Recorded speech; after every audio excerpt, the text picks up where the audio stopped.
What an incredible looking bunch of humans I'm in front of. Hi. Hello. Hi, Tony. Uh, Congratulations on absolutely one of the best twisted little stories. So twisted that I can't even talk about, some of it. So, when you get, I'll start with Alicia. When you get a script like this, is it an immediate go? Do you visualize everything and say, "Wow, I want to do this"?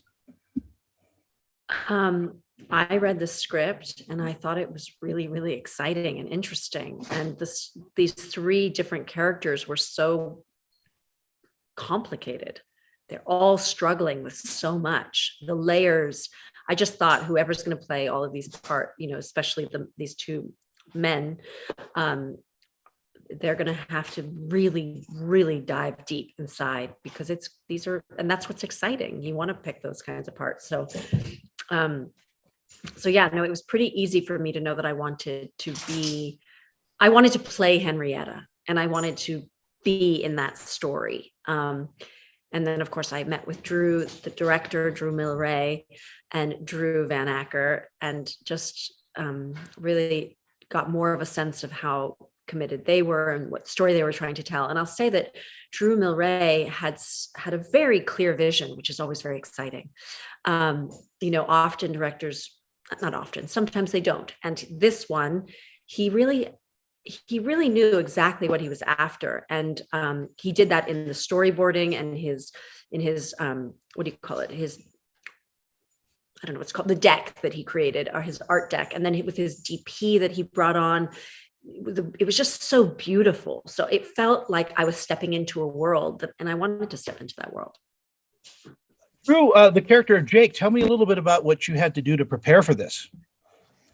Yeah, Jake was an interesting character because, there were little bits of him and Troy and the aspect of what they were going through that I could relate to, but then there was a lot that I couldn't really pull from. So for me, that was kind of what intrigued me because it scared me a little bit. So I really wanted to know more about this character and what would it bring out of me, as a human being, not just an actor. So for Jake, it was a lot of tinkering and playing with what kind of arrested development would he have as a 25-year-old burgeoning man, but still has this childlike imagination, this childlike mentality, and this complete and utter faith in his father. 100% trust in everything he does, and there's also this need for approval. There's this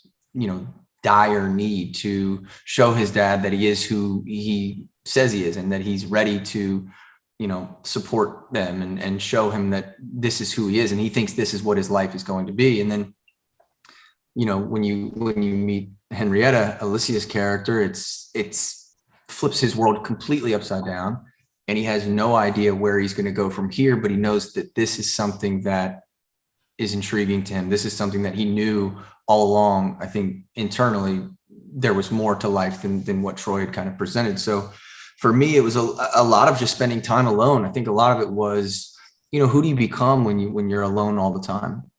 What kind of thoughts go through your head? How do you feel? What do you do to keep yourself occupied? And then also finding that youthful playfulness in someone who, doesn't have friends and his only friend and his only confidant is his father.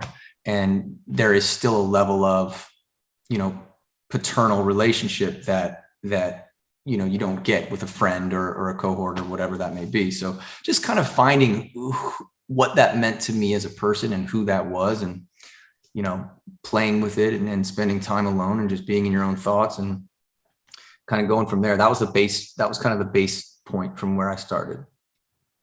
Stephen, I mean, the character of Troy is, we have these universal themes of father and son, but your character seems to, the more we see him, the more levels there are to him. And I don't know if we ever really get down to it. I mean, he is just such a complicated character. Yeah. I think he's made decisions based on experience in his life where he ultimately, everything that he is doing is to protect his son. from outside forces and this kind of awful, disastrous world that they live in. And so he is just trying to do good. He's just, you know, as Alicia said, it's one of the things that was really interesting, and it's so funny because we've been doing this all day, but we haven't talked about this. You get given a script and you read the script and you like what your character is, or you like the relationships between other characters, and you like the way they speak to each other and the worlds that they coexist in. But then usually you then speak to the director, and I had exactly the same experience as Alicia. I really enjoyed the script, but then when I spoke to Drew Milray, he had such an idea of what this was, what this world was. He had so many questions that he wanted to ask me about how I wanted to create the world, to create our hut that we live in, to create that perimeter fence. We spoke for hours about it, and that's just luxurious stuff that you, the audience, don't necessarily get to see, but you kind of do because it's sort of built into everything that we've done prior to walking on set. And so, in answer to your question, the complexity of who he is happening in the every moment. You've done all the work before you walk on set, and then you have to kind of forget it when you're actually placed in that. And he's just trying to do the right thing by his kid. And sometimes what he believes to be the right thing is, you know, perilously difficult for his son to take. This is just an amazing film, and I think the audiences are just going to be, you know, blown away by, you know, how many twists and turns there are. I think you can open a bottle of wine with the plot of this this movie. Thank you all so much, Alicia. I'm just a huge fan. We haven't talked for a long time, but you look absolutely fantastic, as the gentlemen do as well. So thank you all for your time today. Thank you so much. Thank you again. Appreciate it. Bye, Bye-bye. Tony.